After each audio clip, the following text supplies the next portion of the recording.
The air was thick with dust and the acrid sting of cordite as I crouched behind a crumbling wall in Fallujah. My M16 clutched so tight my knuckles ached.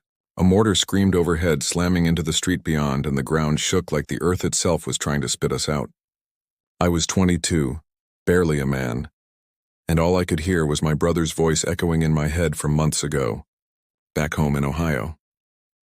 "You look like a clown in that uniform," he'd sneered, his eyes glinting with that cruel amusement he always saved for me. "What's a scrawny kid like you gonna do in a war? Play soldier?" His laughter had cut deeper than I'd ever admit, sharper than the shrapnel whistling past me now. I'm Private First Class Nathan Cole, and in that moment, pinned down in a city that wanted me dead, I wondered if he was right. That day in Fallujah, I wasn't just fighting insurgents. I was fighting to prove something to myself, to my brother, to the world.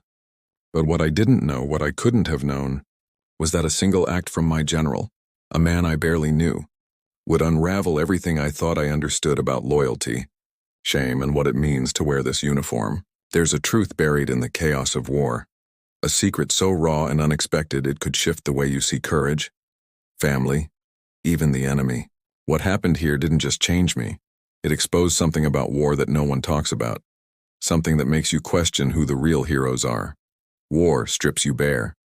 It tears away the lies you tell yourself, the masks you wear to survive back home. It shows you how fragile life is, how one moment you're laughing with your squad and the next you're staring at a pool of blood where your friend used to be. It's not just the bullets or the bombs, it's the weight of every choice, every doubt, every word that follows you into the fire. My brother's mockery clung to me like damp rot. But what my general did, that was a spark in the dark. A moment that burned away the shame and left something else in its place. What was it? You'll have to stay with me to find out, because the answer isn't what you expect. It's not glory, not vengeance, but something far more human. I need you to join me in this. If you're here listening to my story, you're already braver than most. Brave enough to face the raw, unfiltered truth of what war does to a person. Hit that like button to make sure more people hear voices like mine. Voices that get drowned out by the noise of the world. And in the comments type, "I want to hear the whole truth of this story." By doing that, you're not just watching, you're standing with those of us who've carried the weight of war, connecting with a community that refuses to let these stories fade. Thank you for having the guts to listen, to seek out the truth hidden in the smoke and ruin. Stay with me, because what comes next will pull you deeper into a world where every second could be your last, and where one man's choice changed everything. The mortar's echo still rang in my ears as I pressed my back against the shattered wall, my heart hammering like it was trying to break free from my chest. Fallujah was a maze of death that night in November 2004, all broken concrete and shadows that seemed to move on their own. The air smelled of burning rubber and blood, and every breath felt like swallowing glass. My squad, 6 of us huddled in what used to be someone's home, kept low, our eyes darting to the blown-out windows. Sergeant Ramirez, a wiry guy from Texas with a voice like gravel, hissed at us to stay sharp. "They're close," he whispered, his finger hovering near the trigger of his rifle.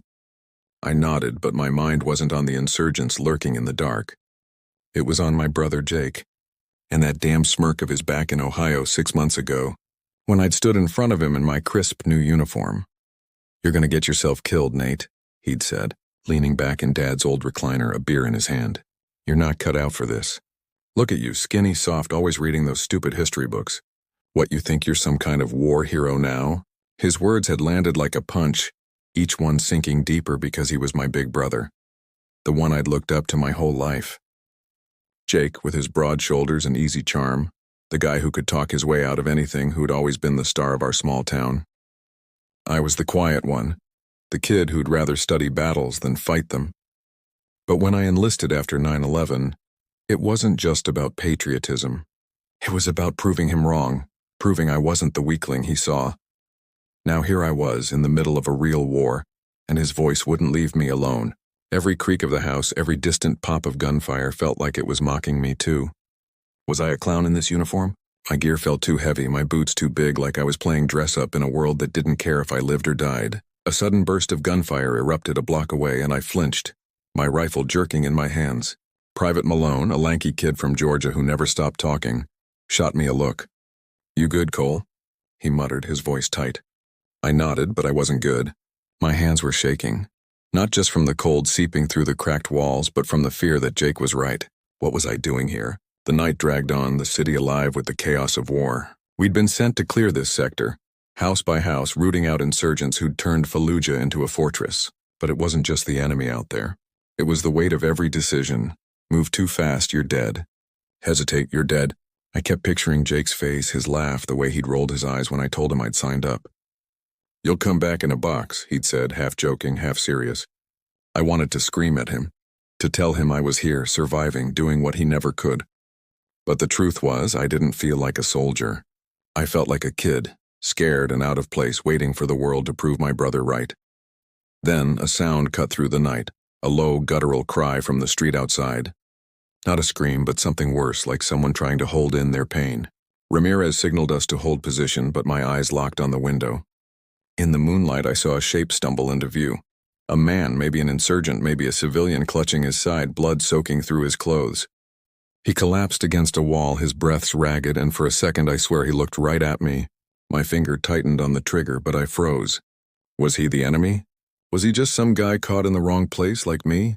My brother's voice hissed in my head. You're not cut out for this. I wanted to move, to do something, but my body wouldn't listen. Malone nudged me, his whisper harsh. Cole, snap out of it! But before I could respond, another explosion rocked the street, closer this time, and the man outside disappeared in a cloud of dust and debris. My ears rang, my vision blurred, and all I could think was that I'd hesitated. I'd frozen, just like Jake said I would.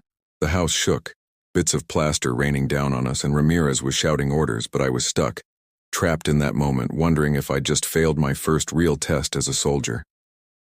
The man's cry echoed in my mind, blending with my brother's laughter, and I realized something.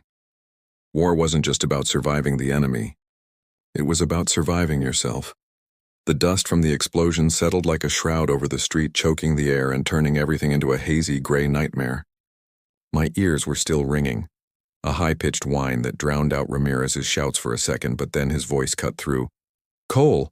Malone, flank left, check for survivors! I blinked hard, trying to shake off the stupor, my rifle slick with sweat in my grip. The man I'd seen outside, the one clutching his side, was gone now. Buried under rubble or vaporized, I couldn't tell. All that was left was a crater where he'd fallen, and the acrid smell of explosives mingling with the metallic tang of blood. I should have done something. Shot him if he was a threat, helped him if he wasn't. But I'd frozen, just like Jake always said I would. You're too soft, Nate. His voice sneered in my head again, that same mocking tone from the living room back home, where he'd lounged like he owned the world. You'll hesitate, and bam, dead clown in a uniform. I forced myself to move, scrambling over the debris-strewn floor of the house, my boots crunching on shattered glass and fallen plaster. Malone was right behind me, his breath ragged, his Georgia drawl muttering curses under his breath. What the hell was that, Cole? You see that guy? I nodded, not trusting my voice as we pushed through the doorway into the night. Fallujah was a ghost town turned slaughterhouse, abandoned cars riddled with bullets, walls pockmarked like acne scars from endless firefights, and the distant crackle of automatic weapons echoing off the buildings. We were in the heart of the Second Battle of Fallujah, November 2004, part of the massive push to clear the city block by block. Thousands of us, Marines, Army, even some Brits, storming in to root out the insurgents who'd turned this place into their fortress. But right then it felt like just me and Malone against the shadows. We hugged the wall, moving low and fast toward the crater. My heart pounded so hard I thought it might burst through my Kevlar vest. Every shadow looked like an insurgent, every rustle a grenade pin being pulled. Jake's words kept looping. What's a scrawny kid like you gonna do? Play soldier? I gritted my teeth, scanning the darkness. There, movement. A figure stirred in the rubble, groaning softly. Not dead. Malone signaled me to cover him as he edged forward. Friendly? He whispered. But before I could respond, gunfire erupted from a rooftop across the street, tracers lighting up the night like angry fireflies. Bullets chipped the wall above my head, showering me with concrete dust. I dove behind an overturned car, firing blindly into the dark, my M16 bucking against my shoulder. The recoil jarred me back to reality. This wasn't a game, wasn't some history book battle I could close and forget. This was real, and if I hesitated again, we'd both be done. Malone yelled, suppressing fire. and I laid down bursts, the brass casings tinkling hot against the ground. He reached the figure, a young Iraqi man, maybe my age, his robes torn and bloodied from shrapnel. Not an insurgent from what I could see, no weapon, just pain etched on his face. Malone slung his rifle and grabbed the guy under the arms, dragging him back toward cover. But the rooftop shooter wasn't letting up. Rounds pinged off the car, one grazing Malone's helmet with a sickening whine. "Cole, cover me," he shouted. I popped up, squeezing off rounds at the muzzle flashes above, my arms burning from the effort. In that moment, Jake's ridicule fueled me, not with shame, but with a burning need to prove him wrong. I wasn't soft. I wasn't a clown. I was here in the fire, doing what had to be done. The Iraqi man moaned as Malone hauled him into the house, blood trailing behind like a dark ribbon. Ramirez was there, barking orders into the radio for a medevac, his face grim under the grime. "What the fuck happened out there?" he demanded, eyeing me. I swallowed hard, the words sticking in my throat. Hesitated, Sarge. Thought he might be civilian. Ramirez's eyes narrowed, but he didn't chew me out. Not then. Good call, maybe. But next time, don't think, act. We patched the guy up as best we could with our IFAKs, stemming the bleeding from his side. He whispered something in Arabic, his eyes wide with fear and gratitude. Later, through an interpreter, we'd learn he was just a local caught in the crossfire trying to get home to his family. Family. The word hit me like a gut punch. Back home, mine was fractured. Dad gone years ago, Mom working double shifts, and Jake, the golden boy who never enlisted, always quick to belittle my choices. "Why fight someone else's war?" he'd said, laughing. "You're gonna come back broken if you come back at all." As the night wore on, the firefight intensified. Insurgents swarmed from adjacent buildings, their AKs chattering in the dark. We held the house, turning it into a makeshift stronghold, stacking sandbags from whatever we could find and rotating watches. Malone clapped me on the back later during a brief lull. "You did good out there, Cole. Froze for a sec, but you snapped back." I nodded, but inside the doubt lingered. Jake's voice was a constant whisper. "Scrawny kid. Play soldier." It ate at me, making every shadow deeper, every sound sharper. Around midnight, another explosion rocked the block, a rocket-propelled grenade slamming into the wall next door. The blast wave knocked me off my feet, debris raining down like hail. My vision blurred, ears popping, but I scrambled up, rifle ready. Through the breach in the wall, I saw them. 3 insurgents rushing in, faces masked, weapons raised. Time slowed. I fired first, dropping one with a burst to the chest. The second spun, hit in the shoulder, but the third charged straight at me, screaming something in Arabic. I squeezed the trigger, click. Jammed. Panic surged, hot and blinding. Jake's laugh echoed. "You'll get yourself killed." The insurgent was on me, knife flashing in the dim light. I blocked with my rifle, the impact jarring my arms, and we tumbled to the ground in a tangle of limbs and fury. His breath was hot on my face, eyes wild with hate. I headbutted him, helmet cracking against his forehead, then kneed him in the gut. He gasped, loosening his grip, and I rolled, grabbing my sidearm. One shot, close range, deafening, and he went limp. I lay there, panting, blood. His mine? Sticky on my hands. Malone pulled me up, his face pale. "Holy shit, Cole, you okay?" I nodded, checking myself for wounds. Just bruises, scrapes. But the close call shook me to my core. In that grapple, I'd felt the raw savagery of war. The kind where it's kill or be killed, no room for hesitation. Real stories from guys who'd been here echoed in my mind. The ones we'd heard in briefings about Marines dragging wounded comrades through kill zones, refusing to leave anyone behind. Like that Lance Corporal in another unit, shot in the face in a minaret, his buddies risking everything to retrieve his body. That's what we did. No mystic code, just brotherhood forged in hell. The rest of the night blurred into a haze of sporadic fire and tense waits. We evacuated the Iraqi civilian at dawn, when a Humvee rolled up under covering fire from a Bradley. As he was loaded in, he grabbed my hand, murmuring thanks. It was a small thing, but it pierced the doubt. Maybe I wasn't the weakling Jake saw. Maybe this uniform meant something more than ridicule. But the war wasn't done testing me. Rumors swirled about our general, a hard-nosed leader pushing the offensive, making calls that could break or save us. Little did I know his path would cross mine soon, in a way that would shatter everything. Jake's words, my shame, the whole damn illusion of what a soldier should be. The sun crept up, casting long shadows over the ruined city, and we pushed on, house by house, the weight of survival pressing heavier with each step. Jake's mockery still lingered, but now it was fuel, not chains. I wiped the blood from my hands, reloaded my rifle, and stepped back into the fray, wondering what fresh hell awaited. Dawn's light filtered through the haze of smoke and dust, turning Fallujah into a surreal landscape of jagged silhouettes and smoldering fires. We moved out from our makeshift hold, stepping over the remnants of the night's violence. Spent casings glinting like discarded coins, walls scarred with fresh bullet holes, and the faint, lingering scent of cordite that clung to everything like a bad dream.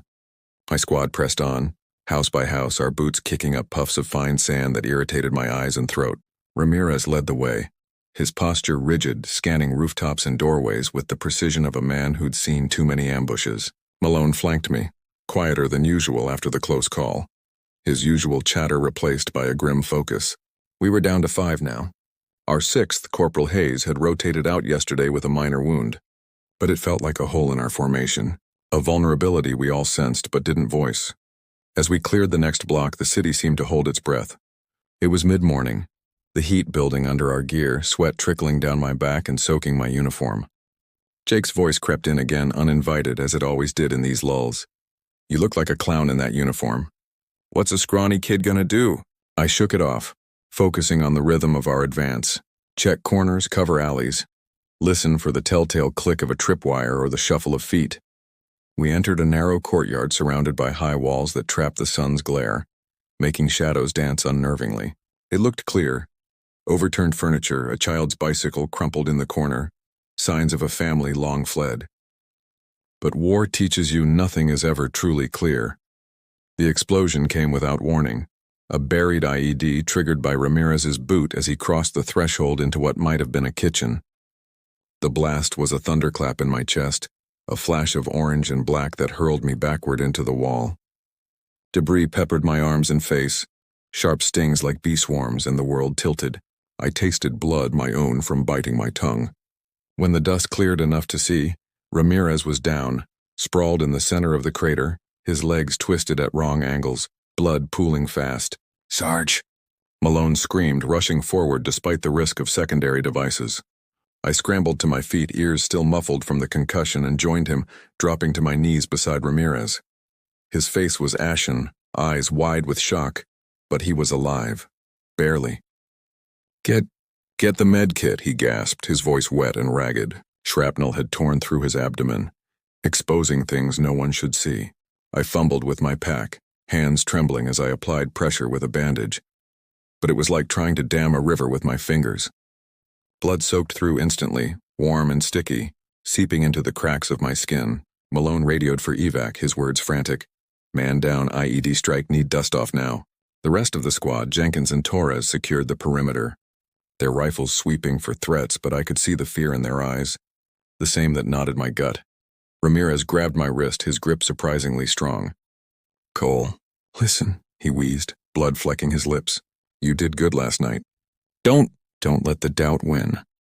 His words hit harder than the blast. He'd seen me freeze, seen the hesitation, but here he was, using his last breaths to build me up. I thought of Jake then, his ridicule a poison that had followed me across oceans. "You're not cut out for this," he'd said, but Ramirez believed otherwise. Why?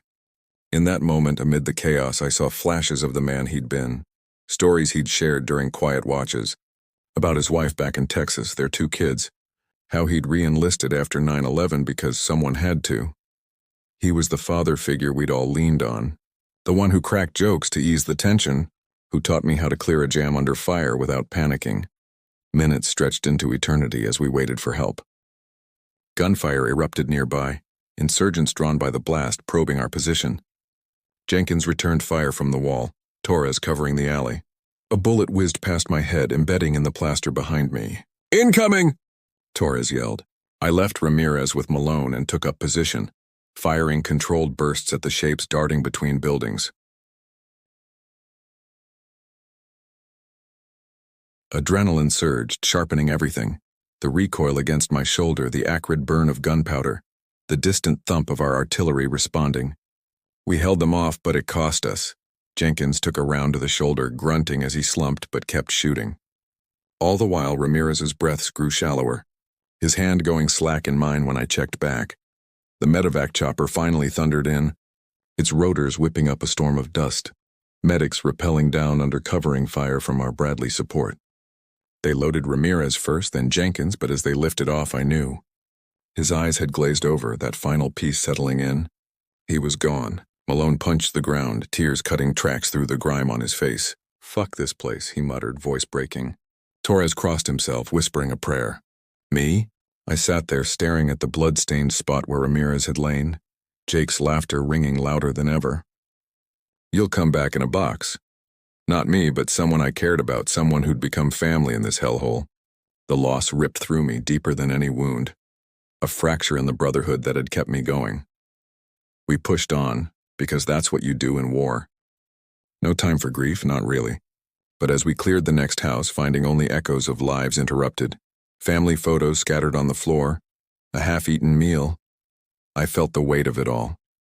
Ramirez's death wasn't just a statistic in some after-action report. It was a hole in our souls. Real accounts from other soldiers flooded my mind. The ones we'd heard whispered in base camps. A platoon losing their sergeant to a sniper. Improvising a memorial with dog tags and empty MRE packs, vowing to carry on for him. That's what we did later that evening in a secured building.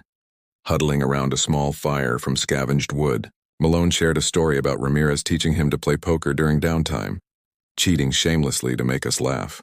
Torres talked about how he'd saved his ass in a previous patrol. I added my piece, how he'd pulled me aside after my first firefight saying, "Doubt's normal, kid. It's what you do with it that counts," but inside the despair gnawed. Jake's words twisted the knife. Maybe I was a clown, maybe my presence here had jinxed us. Why him and not me?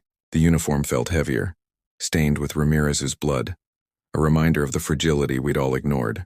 Amid the ruins, I found a moment of humanity. A stray dog, mangy and scared, wandering the courtyard. I tossed it some rations, watching it eat hungrily, its eyes trusting in a way nothing else was. It was stupid, risky even. Could have been rabid, but in that act I clung to something human, something beyond the killing.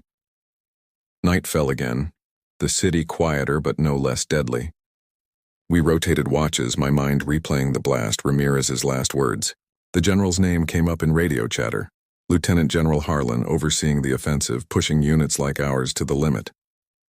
Rumors said he was ruthless but fair, making tough calls from HQ. Little did I know, his world would collide with mine soon, in a revelation that would upend the shame Jake had planted, turning loss into something sharper, more profound. As I stared into the dark, rifle across my lap, the fracture from Ramirez's death hardened my resolve. But the questions lingered.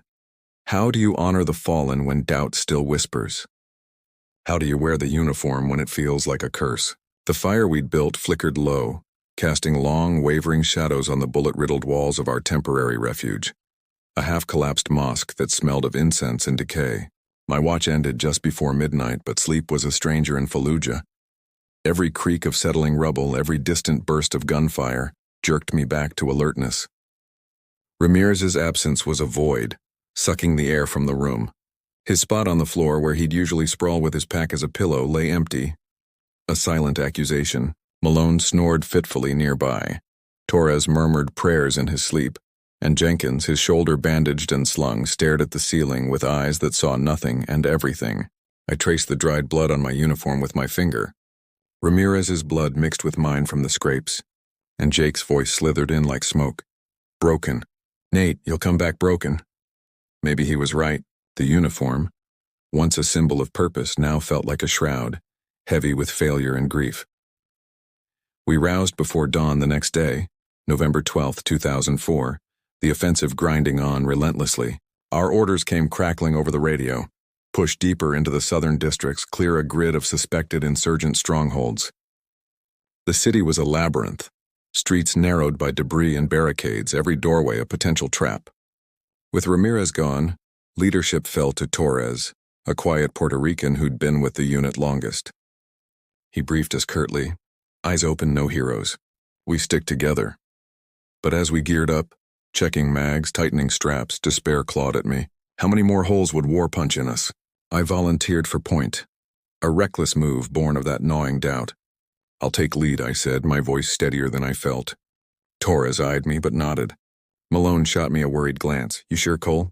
After last night? I shrugged it off. If I was a clown, as Jake said, I'd play the part. Rush in where angels feared, prove the uniform wasn't just costume. We stepped out into the pre-dawn chill, the air crisp with the promise of heat later. Fallujah's ruins stretched before us, a post-apocalyptic wasteland of toppled minarets and gutted homes. The occasional palm tree scorched black. I led, rifle at the ready, sweeping left and right, my boots silent on the sandy streets. The squad followed in staggered formation, ghosts in the gloom. We cleared the first house without incident, empty save for scattered belongings, a woman's scarf, a child's drawing of a family under a blue sky, smudged with dirt. It hit me then, the humanity we'd been trained to overlook. These were homes, lives disrupted by the storm we'd brought. I pocketed the drawing without thinking, a talisman against the numbness creeping in. Halfway through the grid, trouble found us. A faint metallic click under my boot, tripwire. I froze, heart slamming. Wire! I hissed and the squad halted. It was attached to a door frame leading to God knows what, grenade, IED, something worse. Torres crept up, his face set. Back off, Cole, I'll handle it. But despair fueled my courage, or stupidity. No, I got this. Before he could argue, I knelt, tracing the wire with my knife, sweat beading on my forehead despite the cold. Jake's laugh echoed. Scrawny kid gonna play soldier? My hands shook, but I cut it carefully, disarming the crude trap. No boom. Relief washed over us, but it was short-lived. From the adjacent alley, voices, Arabic, urgent. Insurgents scouting. We melted into cover, but they were close, 3 of them armed with AKs and RPGs, chattering as they approached. One carried a satchel, bulging oddly. Torres signaled ambush. We waited, breaths held until they were in the kill zone. Then chaos. Our rifles barked, dropping 2 in a hail of bullets. The third bolted, but I was on him, sprinting from cover in a burst of adrenaline-fueled madness. Cole, no! Malone yelled, but I couldn't stop. If I hesitated again like with Ramirez, what was I? I tackled the runner in the alley, wrestling him to the ground. He fought like a demon, elbowing my ribs, but I pinned him. Knee on his back, zip-tying his wrists. The satchel spilled open, maps, wires, detonators, a bomb maker's kit. Mystery unveiled. He was prepping for a bigger hit, maybe on our convoy routes. Dragging him back, panting, I felt a twisted triumph. Torres clapped my shoulder.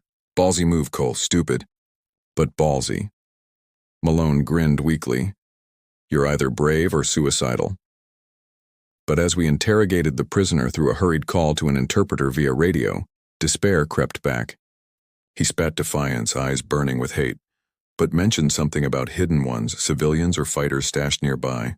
It planted a seed of mystery. What else lurked in these shadows? We secured him for evac, but the act left me hollow. Courage, or just proving Jake wrong at any cost? The uniform chafed, blood and sweat-soaked. A reminder that every bold step danced with death. We pressed on, the sun climbing, baking the city in unrelenting heat. In the next compound, we found echoes of the lost. Abandoned rooms with signs of hasty flight. Half-packed bags, food rotting on tables. A radio still crackling with static Arabic broadcasts. Amid it, a moment of humanity pierced the despair. An old man huddled in a corner, trembling. Not an insurgent, but a forgotten soul too frail to flee. He clutched a photo of his family, tears streaming as he begged in broken English, "No shoot, please. My son gone." We gave him water, MREs, escorted him to a safer zone under our lines. His gratitude, a frail hand on my arm, cracked something in me. War wasn't just us versus them. It was this, fractured lives, shared suffering. I thought of Jake, safe back home, ridiculing from afar. Did he know this side? The human cost that turned soldiers into reluctant saviors? But the patrol turned darker. As we cleared a basement, we stumbled on a disappearances trace. Bloodstains on the floor, fresh, leading to a back room empty, but for chains bolted to the wall. No bodies, but signs of struggle. Overturned chairs, spent casings. Who had been here? Hostages?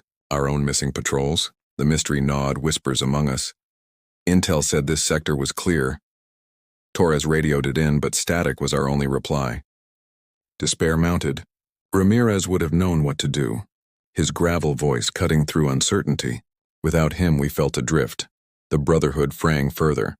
By afternoon, exhaustion set in, the heat mirage waving the streets. We hunkered in a defensible house, rotating guard. I unfolded the child's drawing from my pocket, staring at the crude figures. A stick family under that impossibly blue sky. It mirrored my own fractured home. Mom's weary smiles, Dad's empty chair after the heart attack, Jake's dominance filling the void with barbs. "You think a uniform makes you a man?"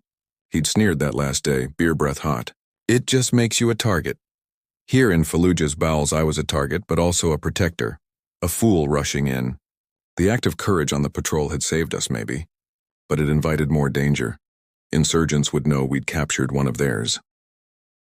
Radio chatter picked up. General Harlan's voice, distorted but commanding, coordinating airstrikes nearby. Rumors painted him as a ghost, rarely seen. But his decisions shaped our fate, pushing units to breaking for victory. Little did I know this mystery in the basement would draw his attention, pulling me into a web that would expose a disturbing truth, twisting Jake's ridicule into something unforeseen. As dusk fell, gunfire sporadic in the distance, I gripped my rifle tighter. The echoes of the lost, Ramirez, the old man, the disappeared, blending with my doubts, propelling me forward into whatever hell awaited. Dusk bled into night. The sky over Fallujah, a bruised canvas streaked with the fading orange of sunset, punctuated by the sporadic flash of distant artillery.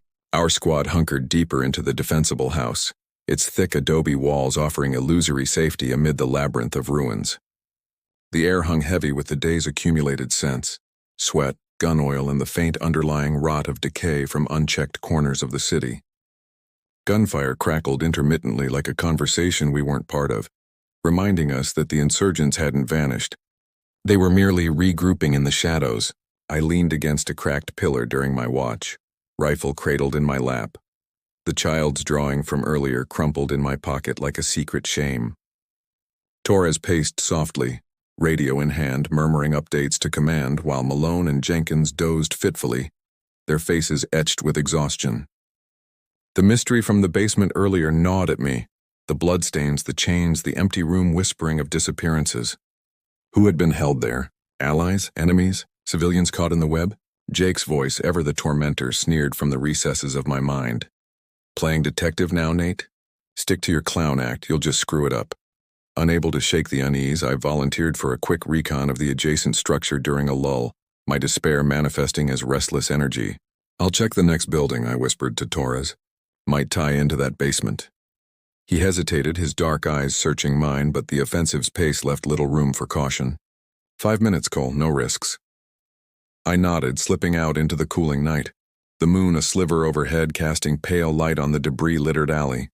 My boots crunched softly on gravel as I approached the neighboring house, its door ajar like an invitation to hell. Heart pounding, I nudged it open with my muzzle, sweeping the interior with my weapon's flashlight. Empty rooms at first, more signs of abandonment.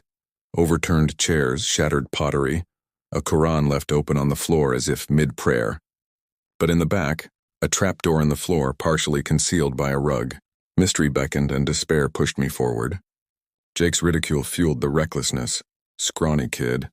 What's he gonna do? Prove him wrong, again.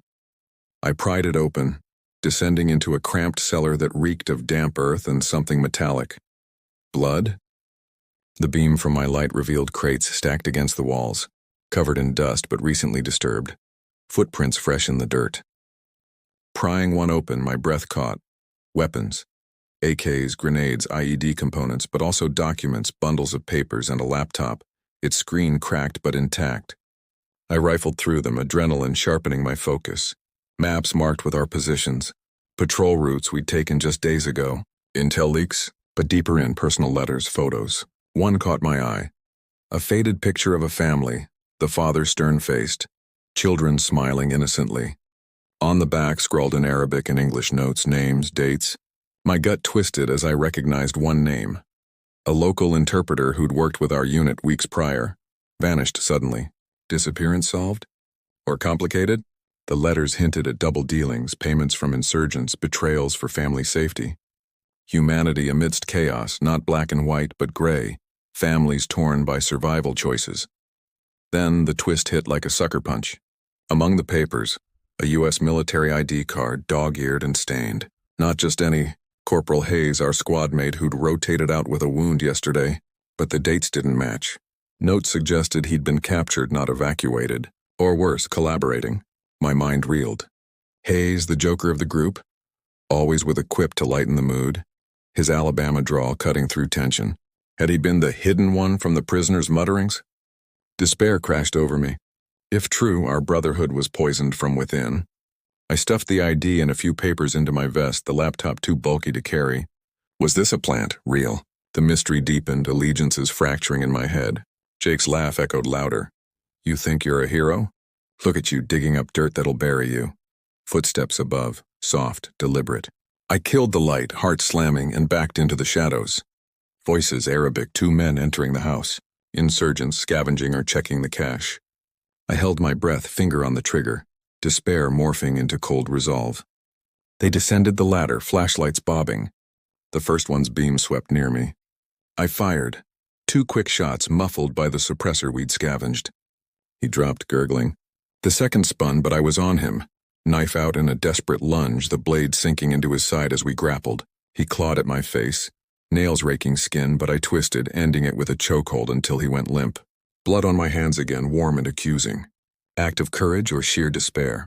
I didn't know anymore. Dragging the bodies into a corner, I covered them with crates, buying time. Climbing out, I sprinted back to our position, bursting in with the news. Found a cache, weapons, docs, Hayes might be involved.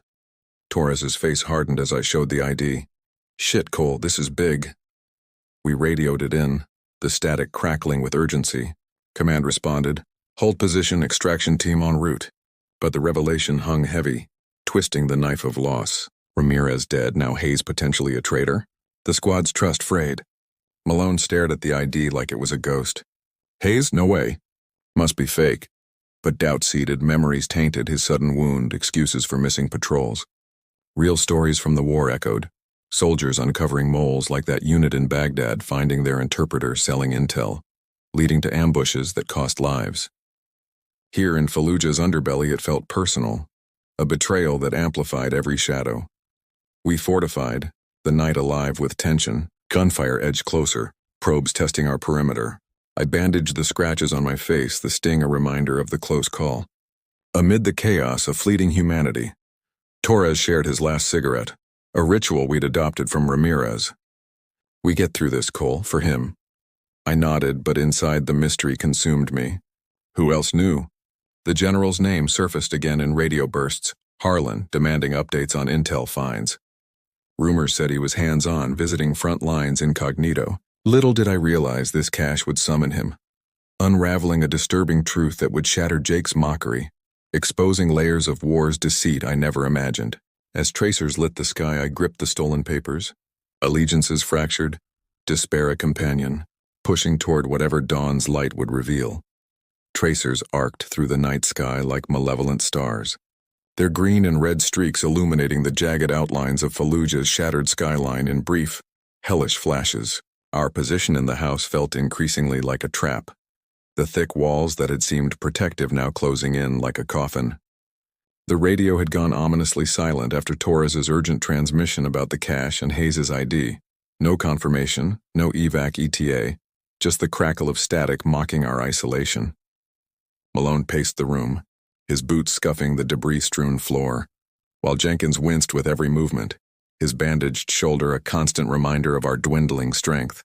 Torres kept watch at the window, his silhouette tense against the faint moonlight filtering through bullet holes. The air was thick with unspoken accusations. Hayes's name hung between us like a ghost, his potential betrayal poisoning the air we breathed. I sat against the wall, the stolen papers from the cellar burning a hole in my vest, their secrets a weight heavier than my flak jacket. Jake's voice, relentless as ever, whispered through the haze of fatigue. Digging up dirt, Nate. You'll bury yourself and everyone else. Clown in uniform playing at war. The assault came swift and savage, shattering the fragile quiet around 0200 hours. A rocket-propelled grenade slammed into the adjacent wall. The explosion a deafening roar that shook the foundation and showered us with plaster and stone. My ears rang, vision blurring as dust filled the room, but instinct kicked in. I rolled to my feet, rifle up, coughing through the grit. Contact!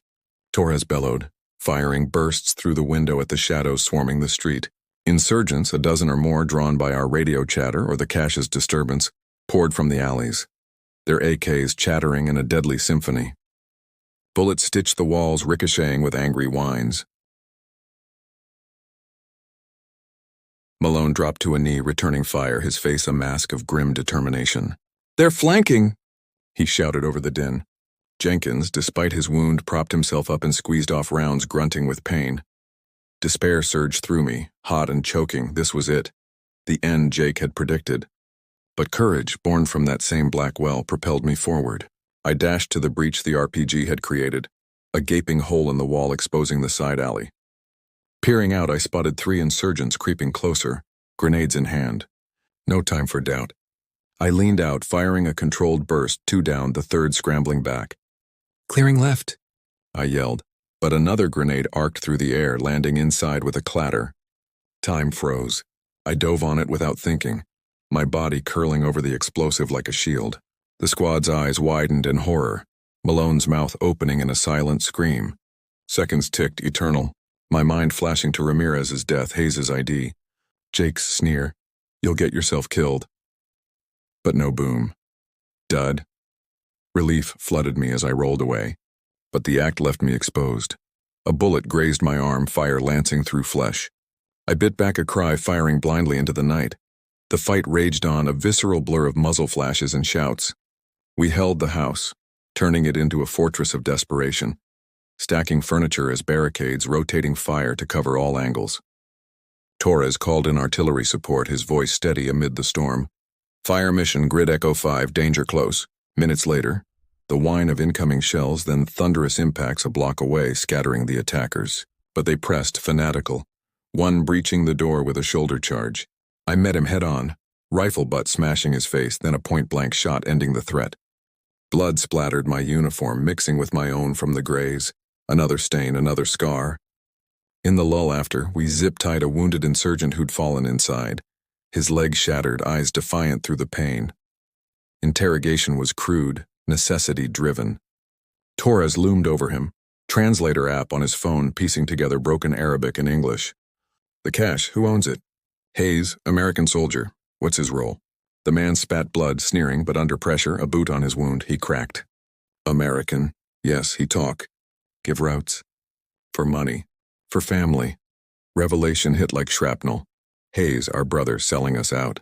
But the twist deepened. Not alone. Big man. General Harlan, meetings, secret. My blood ran cold.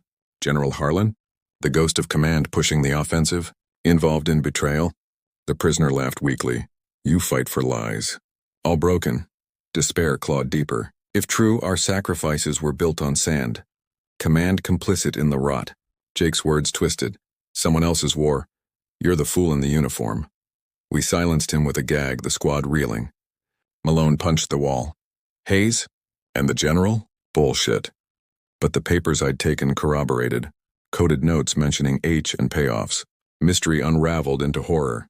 Disappearances like the basement chains, perhaps cover-ups for defectors or silenced witnesses. Real testimonies echoed in my mind. Veterans speaking of Fallujah's shadows where intel leaks cost platoons. Whispers of high-level corruption tainting operations. One account I'd heard back at base. A sergeant uncovering brass involvement in smuggling leading to accidental deaths. Here it felt real, personal, fracturing allegiances beyond repair. Dawn crept in, the assault broken, bodies littering the street outside. We patched wounds, my arm throbbing, bandaged hastily, as choppers thumped in the distance. Radio finally buzzed. Extraction inbound. Secure intel. General Harlan en route for debrief. The name sent chills. Was he coming to clean up? Courage faltered into paranoia. I clutched the papers tighter, a disturbing truth emerging. War's veil lifted, revealing not just enemy deceit but our own. Jake's ridicule paled against this. The uniform a symbol of betrayal, not just personal shame. As the first rays pierced the dust, illuminating the carnage, despair mingled with resolve. What would Harlan's arrival bring? Redemption? Or deeper ruin? The squad exchanged glances, unspoken vows to uncover more, pushing through the chaos toward a confrontation that would twist everything anew. The first light of dawn pierced the haze over Fallujah like a reluctant witness, casting long, accusatory shadows across the bloodied street, where bodies lay twisted in unnatural poses, their weapons scattered like forgotten toys. The thump of approaching choppers grew from a distant hum to a roar, vibrating through the ruined house and rattling loose debris from the ceiling. My arm throbbed under the hasty bandage, a dull fire that matched the ache in my chest from the night's revelations. Hayes, a traitor? And General Harlan implicated? The prisoner's words replayed in my head, a venomous loop blending with the static hum of the radio. Torres stood at the breach scanning the horizon, his face a mask of stoic resolve cracked by fatigue. Malone helped Jenkins to his feet, the wounded man's grunts punctuating the tension. We dragged our gagged prisoner outside, his eyes darting with a mix of fear and defiance, blood crusted on his shattered leg. The papers in my vest felt like contraband burning against my skin, evidence of a rot that went higher than we'd imagined. Jake's mockery slithered in, amplified by doubt. Big man now, Nate? Uncovering secrets? You'll just make a fool of yourself, like always. The Blackhawks touched down in a whirlwind of dust and rotor wash, medics and a security team spilling out like ants from a disturbed hill. They secured the perimeter first. M4s sweeping the alleys, then approached us with clipped efficiency. Squad secure? The lead medic barked, eyeing our wounds and the prisoner. Torres nodded, handing over the intel bundle I'd salvaged, minus the most damning pages I'd tucked away. Instinct or paranoia? As they loaded Jenkins and the insurgent aboard one bird, another chopper hovered, its side door sliding open to reveal a figure stepping out amid the chaos. Lieutenant General Harlan himself, flanked by 2 aides and a stern-faced colonel. He was taller than I'd pictured, his uniform crisp despite the grime of war, silver hair cropped short under his helmet, eyes hidden behind aviators that reflected the rising sun like mirrors. Rumors had painted him as a hardliner, a strategist who'd orchestrated the Fallujah push with iron will. But seeing him here, boots on the ground in the thick of it, sent a chill through me. Command rarely ventured this deep. It meant something big, or a cover-up. Harlan strode forward, his presence commanding the space, the security team fanning out. Sergeant Torres, he said, voice gravelly from years of barked orders, extending a hand. Heard about your find. Good work holding the line. Torres shook it, but his eyes flicked to me, the unspoken question hanging. Friend or foe? The general's gaze swept over us, lingering on my bloodied uniform, the graze on my arm. Private Cole, right? The one who cleared the cache. I nodded, saluting stiffly, my mouth dry. Up close, he looked weary, lines etched deep around his eyes. A man carrying the weight of decisions that sent boys like me into the meat grinder. Walk with me, he ordered, gesturing to a nearby ruined courtyard for privacy. My squad exchanged glances, Malone's wide-eyed. Torres's narrowed, but I followed, rifle slung. The papers a secret burden. We stepped into the courtyard, its walls pockmarked and crumbling. A lone date palm scorched black in the center like a sentinel. Harlan removed his aviators, revealing eyes sharp as shrapnel, blue and unyielding. Report, son. Everything, from the assault to the intel. I recounted it all, the cache, the documents, Hayes' ID, the prisoner's accusations. My voice steady at first, but cracking as I mentioned Harlan's name in the notes. He didn't flinch, just listened, his face impassive. When I finished, silence stretched, broken only by the distant pop of gunfire. Then the twist, a sigh, heavy with something like regret. Hayes wasn't a traitor, Cole, not in the way you think. My stomach dropped. Sir? He paced, boots crunching gravel. He was undercover, my op. Infiltrating their network to feed bad intel, disrupt supplies. Those payoffs were plants. The disappearance?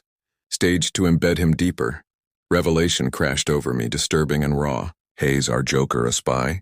It reframed everything, the wound rotation, his absences. But why the risk? Harlan continued. War's not clean, Private. We needed inside eyes in Fallujah. Hayes volunteered, brave son of a bitch, but it went south. They sniffed him out, chained him in that basement you found traces of. We extracted him yesterday, barely alive. The prisoner? He knew enough to spin lies, mix truth to break you. I pulled out the hidden papers, handing them over with trembling hands. He scanned them, nodding. These confirm it. You just saved his cover from blowing wide. Courage in my recklessness? Or blind luck? Despair mingled with relief. Brotherhood intact, but at what cost? Harlan's involvement wasn't betrayal. It was a desperate gambit, sacrificing one for the many. Real accounts flooded back. Marines in Fallujah speaking of covert ops, like that embedded agent in insurgent cells risking torture to turn tides, or command's tough calls leading to ghost soldiers whose fates haunted units. But the twist deepened, unresolved memory surfacing like shrapnel from an old wound. Harlan's eyes met mine, something familiar flickering. Cole. Nathan Cole, Ohio? Your brother, Jake Cole?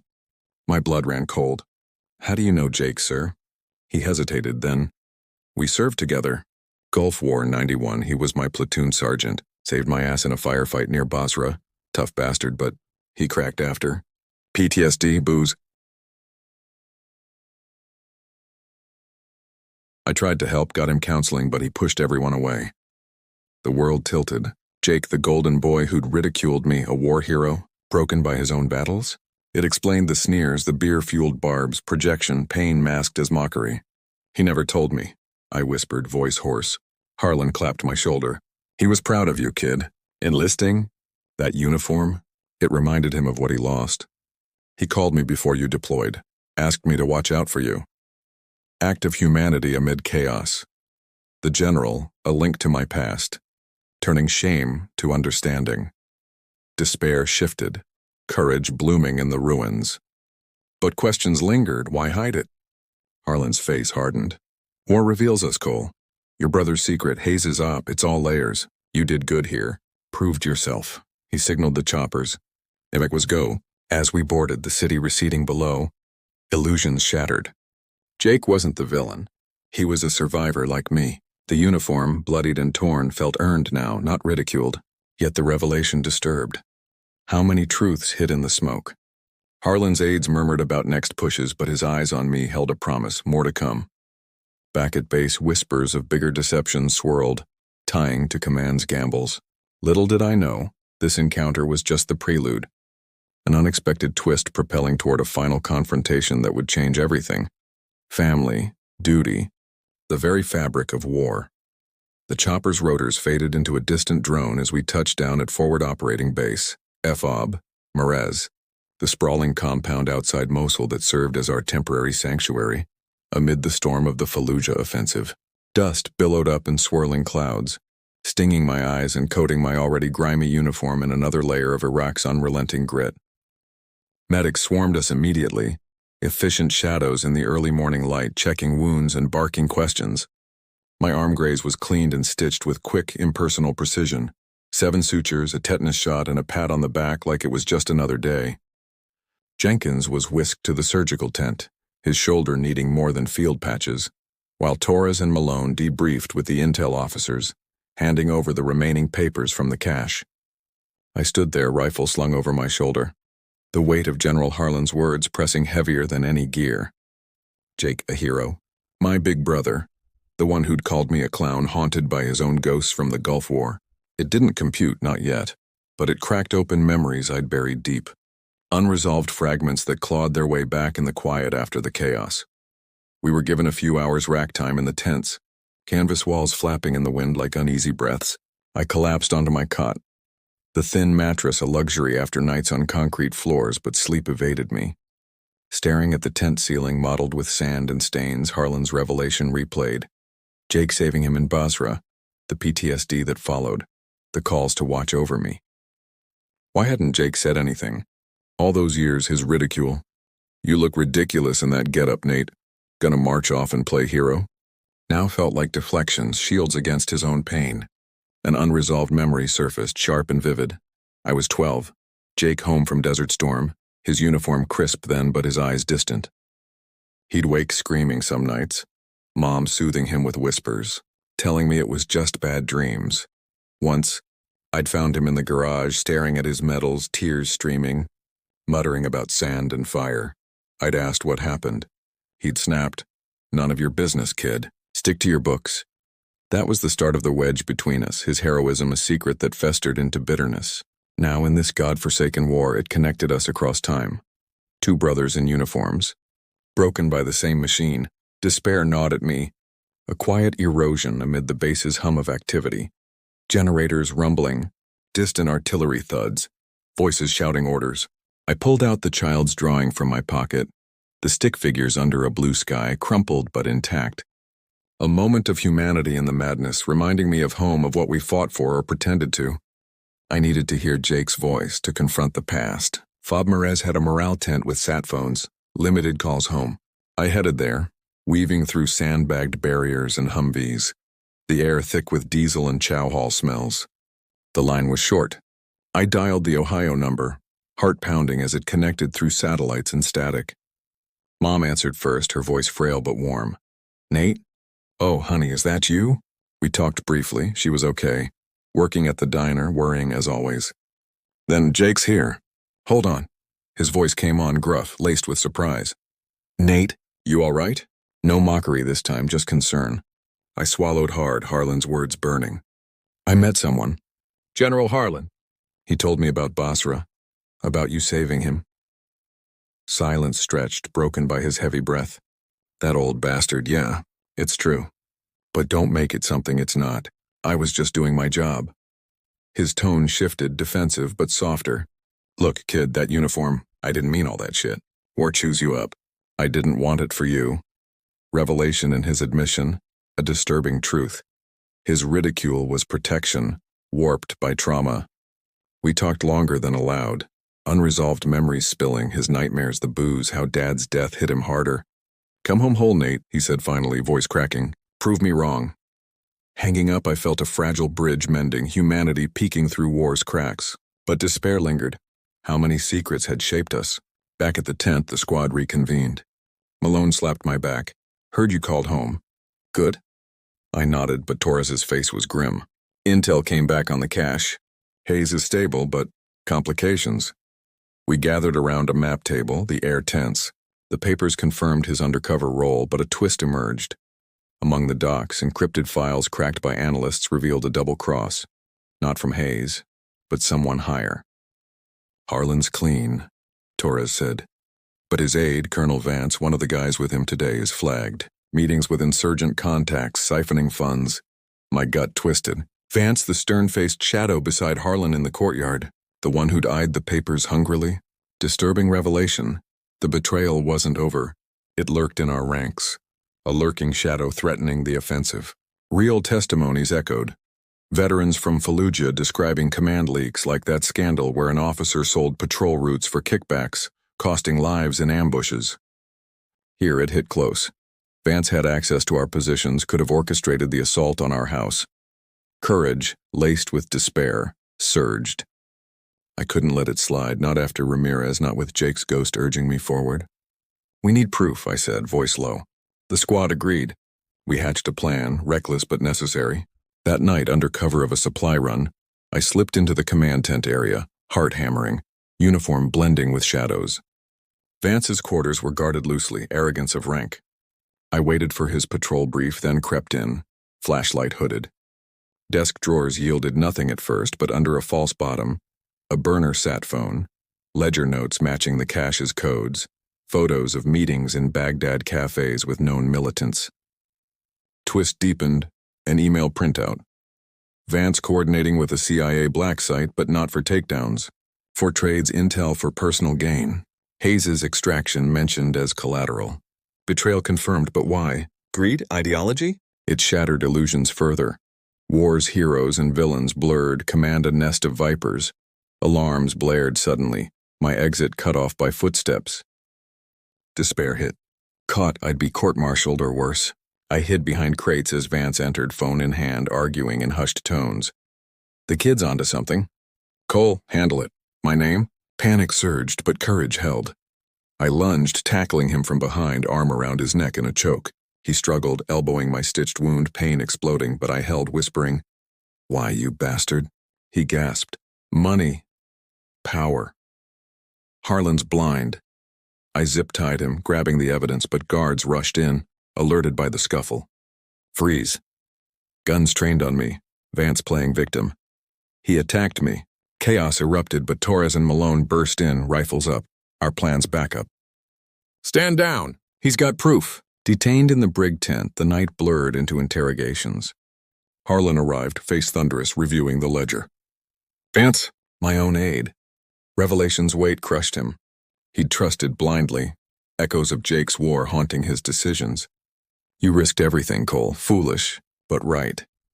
Released by dawn, the betrayal exposed, but unresolved questions lingered. How deep did it go? Vance's handle-it targeted at me, the uniform. Once ridiculed, now a badge of defiance. As the base stirred, new orders came. Back to Fallujah, offensive ramping. Jake's voice softer now. Prove me wrong. I gripped the evidence, shadows renewing, propelling toward a final reckoning where truths would collide. The base at Fob Maris buzzed with a frantic energy as dawn gave way to the harsh midday sun, Humvees revving in convoys and choppers lifting off like angry hornets, their blades slicing the air with urgent thwacks. Vance was hauled away in cuffs, his face a mask of defiant rage, muttering curses as MPs dragged him to a holding cell for transport to Baghdad. Court-martial awaited, his web of greed unraveling under the glare of exposed ledgers and sat phone logs. Harlan stood at the command tent's flap, his silhouette stark against the canvas, watching it all with eyes that betrayed a storm of betrayal and regret. "Cole?" he called as I geared up, my stitched arm protesting with every strap tightened. The uniform now a patchwork of blood, dirt, and sutures. A word. I approached, saluting, the weight of the night's confrontation still heavy in my chest. He pulled me aside, voice low amid the chaos. Vance's rot went deep, leaked positions that cost us Ramirez, maybe more. But we're ending this. You're with my detail, back to Fallujah. Finish the clear. His orders hit like a gut punch, no rest, straight into the inferno, but his gaze held something unspoken, a nod to our shared connection through Jake. Your brother would be proud, he added gruffly. Let's make sure you get home to tell him. We loaded into armored vehicles, a reinforced platoon rolling out under Harlan's direct command, a rare move for a general. Boots on the ground in the final push to secure the city's core. The convoy snaked through checkpoints, the landscape blurring into endless sand and checkpoints, my mind a whirlwind of resolved mysteries turning unresolved again. Vance's handle-it threat, aimed at me because I'd dug too deep? And Harlan's burdens. How much had he suspected, blinded by loyalty? Jake's voice, softer now from our call, echoed encouragement. Come home whole. The uniform felt different, earned, not ridiculed, a bridge to my brother's hidden pain. But war doesn't care for personal arcs. It devours indiscriminately. We hit Fallujah's outskirts by dusk, the city a smoldering skeleton, air thick with smoke from fresh airstrikes. Insurgents had regrouped, turning the southern districts into a kill zone of booby-trapped buildings and sniper nests. Harlan's plan, a night assault on a key mosque complex, intel pointing to a command hub where remnants coordinated counterattacks. My squad, Torres, Malone, and fresh replacements, flanked the general's team, moving house to house under cover of darkness. The first contact came swift, a sniper's round cracking off my helmet, spinning me into a wall. Stars exploded in my vision, but I fired back, tracers lighting the rooftop where the shooter ducked. Push! Harlan bellowed, his M4 barking alongside ours, the general in the fray like a common grunt. Courage surged through the line. Seeing brass bleed sweat with us ignited something primal. We breached the mosque's outer walls, flashbangs popping in the courtyard, disorienting defenders. Gunfire erupted from all sides, AK rounds chipping stone, our suppressed rifles answering in deadly whispers. I dove behind a fountain, shattered marble spraying as bullets sought me. Malone covered, his bursts dropping an insurgent charging with a suicide vest. Close one, Cole, he yelled over the din. But despair clawed in the chaos. A replacement kid, barely 19, took a round to the chest, crumpling with a wet gasp. I dragged him to cover, applying pressure, his blood slick on my hands, echoes of Ramirez. Stay with me. His eyes fluttered, life ebbing, humanity slipping away in a stranger's gaze. Harlan appeared, kneeling, his face grim. Medevac inbound, hold the line. But the assault intensified, grenades arcing over walls, explosions rocking the ground. In the melee, we pushed into the main hall. Ornate tiles cracked under boots, the air reeking of gunpowder and incense. Insurgents held the upper balconies, raining fire. Torres went down, leg shredded by shrapnel, screaming as he crawled for cover. Despair peaked, losing another? I acted on instinct, courage born of accumulated pain. Cover me. I sprinted across the open floor, zigzagging through hail, grabbing Torres and hauling him back. Bullets whizzed, one clipping my vest, but I made it, collapsing behind pillars. Harlan nodded approval, but his eyes held shadows. We cleared the hall room by room, the fight visceral, close quarters, knives flashing in dim light, grunts and cries blending into a symphony of survival. Then, the twist in a back chamber amid maps and radios. We found him, Hayes, bound and battered, not extracted as Harlan claimed. His face swollen, one eye shut but alive, whispering hoarsely, "Vance. Sold me out." Harlan knew, used me as bait to draw them in. Revelation slammed home, disturbing and raw. The general's op wasn't clean. He'd sacrificed Hayes knowingly, a calculated risk to expose the network. Harlan entered, rifle lowered, face paling as Hayes accused, "You left me to rot, General. For the win." The squad froze, allegiances fracturing anew. Harlan's voice cracked.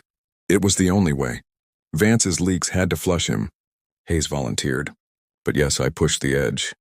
His own secret burden unveiled, a man haunted like Jake, making devil's bargains to end the siege. "War demands it," he said, eyes meeting mine. "Like your brother in Basra, choices that break you." The room spun. Courage faltered into horror, but insurgents breached again, a final desperate charge. I fired, dropping two, Malone covering Hayes as we evacuated him. Harlan took a hit, shoulder wound, blood blooming, but fought on, barking orders. We held, medevac choppers descending amid the fire. As we lifted off, Fallujah receding, the revelation settled. Redemption wasn't clean. Harlan's act, watching over me for Jake, exposing Vance, sacrificing pieces, changed everything. Turning ridicule to respect, doubt to purpose. But at what cost? Hayes glared at Harlan, unresolved pain lingering. My uniform, torn and bloodied, symbolized it all. Fragility, strength, the human toll. Back at base, whispers of inquiries swirled, but the offensive broke, the city ours. Jake's call waited, truths to share as war's fire forged me anew. The dust from the chopper's landing settled back over Fob Maras like a final veil, obscuring the scars of Fallujah behind us, but not the ones etched into my soul. I sat in the med tent, my arm slung in a fresh bandage, the stitches pulling with every breath, a constant reminder that survival wasn't just about dodging bullets. It was about carrying the weight of what you'd seen, what you'd done, and what had been done to you. Hayes was in surgery, his body a map of bruises and cuts from days in that insurgent hellhole. Bait in a game Harlan had played with lives like chess pieces. The general himself was patched up in a separate bay, his shoulder wound superficial compared to the deeper cut of Vance's betrayal. A man he'd trusted like a brother, only to find rot at the core. Whispers rippled through the base, inquiries launching. Vance's network unraveling like a frayed rope, exposing kickbacks that had funneled weapons to the enemy, routes that led to ambushes like the one that took Ramirez. The offensive had broken the insurgents' hold on Fallujah. The city ours in name, but victory tasted like ash, mingled with the blood of the fallen and the secrets we'd unearthed. I thought of Jake then, back home in Ohio, waiting for that call I'd promised. The sat phone felt heavy in my hand as I dialed again, the connection crackling across oceans, bridging wars old and new. "Nate," he answered, his voice rough but steady, no trace of the sneer that had haunted me for months. I told him everything, not just the surface, the firefights and close calls, but the truths Harlan had revealed, his heroism in Basra, the nightmares that followed, the way he'd pushed me away to shield me from the same fate. "I get it now," I said, my words tumbling out. The uniform. It wasn't ridicule. It was fear. Silence on his end, then a choked laugh. "Damn kid." "Harlan told you?" "That old fox, yeah. I broke there. Sandstorms, fire, losing guys who were like family. Came back a shell. When you enlisted, it was like watching myself march off again. Couldn't stomach it." We talked for hours, or what felt like it. Unresolved memories spilling like shrapnel from an old wound. Dad's death hitting him hardest, turning to booze to numb the echoes of artillery in his head. "But you," he said finally, "you came through. Proved us both wrong. That uniform fits you now." Redemption wasn't a medal or a parade. It was this: two brothers fractured by war's long shadow, piecing themselves back together across the miles. War reveals the human condition in its rawest form, stripping away illusions until you're left with the bone-deep truth. We're all fragile, all capable of courage and despair in equal measure. In Fallujah's ruins, I'd started as a kid chasing approval, haunted by a brother's mockery that masked his own pain. But the chaos, the explosions that shook your teeth, the blood that stained your hands, the betrayals that shattered trust, forged something unbreakable. Ramirez's death taught me loss. Hayes's sacrifice showed me the gray morality of survival. Vance's greed exposed the rot in command. And Harlan's gambles mirrored Jake's hidden burdens, reminding me that even generals carry ghosts. What my general did, watching over me, sacrificing pieces on the board, unveiling truths that could have stayed buried, changed everything. It turned ridicule into understanding, doubt into resolve, a uniform from a costume into armor. But it came at a price, the knowledge that war doesn't end when the guns fall silent. It lingers in the quiet moments, in the stares of civilians whose homes we shattered, in the empty cots where friends once slept, in the secrets that bind and break us. I've carried that weight ever since. Through rotations and homecomings, the Iraq War, a chapter that never fully closes. Real testimonies from those days echo mine. Marines in phantom fury speaking of brothers lost to hidden IEDs, command decisions that felt like betrayals, family secrets unraveling under the strain of deployment. Like the soldier who discovered his sergeant's Gulf War trauma mid-patrol, shifting his view of authority forever, or the platoon uncovering intel leaks that cost limbs and lives, forcing them to question every order. My story isn't unique. It's one thread in a tapestry of human resilience, where survival isn't just living. It's facing the mysteries within ourselves, the twists that redefine who we are.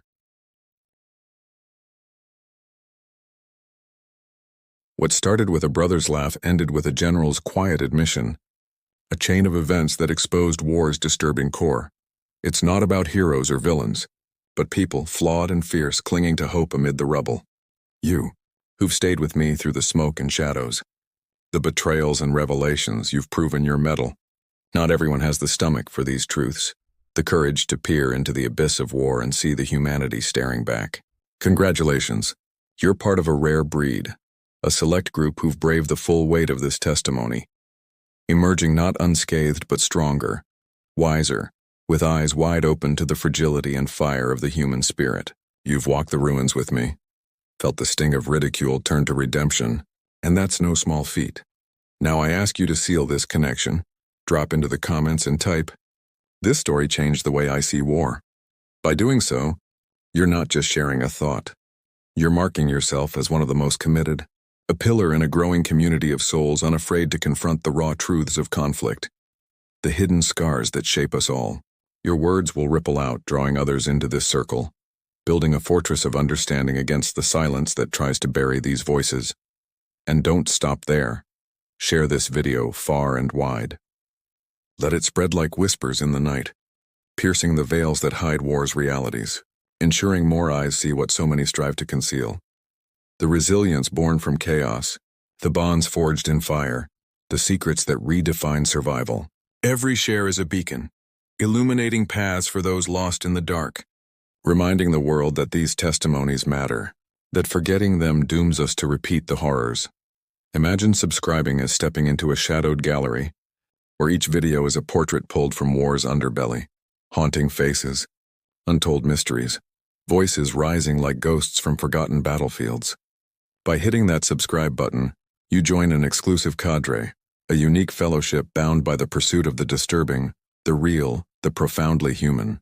It's like unlocking a hidden chamber in history's vault, where the echoes of the fallen and the survivors mingle, urging you to listen, to remember, to feel the unsettling pulse of lives interrupted by conflict. Don't turn away. Embrace it. Become one of us, guardians of these narratives that claw their way from the grave of oblivion. Keep watching. Let your curiosity burn bright for the tales that unsettle and inspire. The survival epics, the losses that linger, the twists that transform. There's more where this came from. More truths waiting in the wings, ready to pull you deeper into the heart of what it means to be human in the face of war's unrelenting storm. Thank you for your bravery. Now carry this story forward.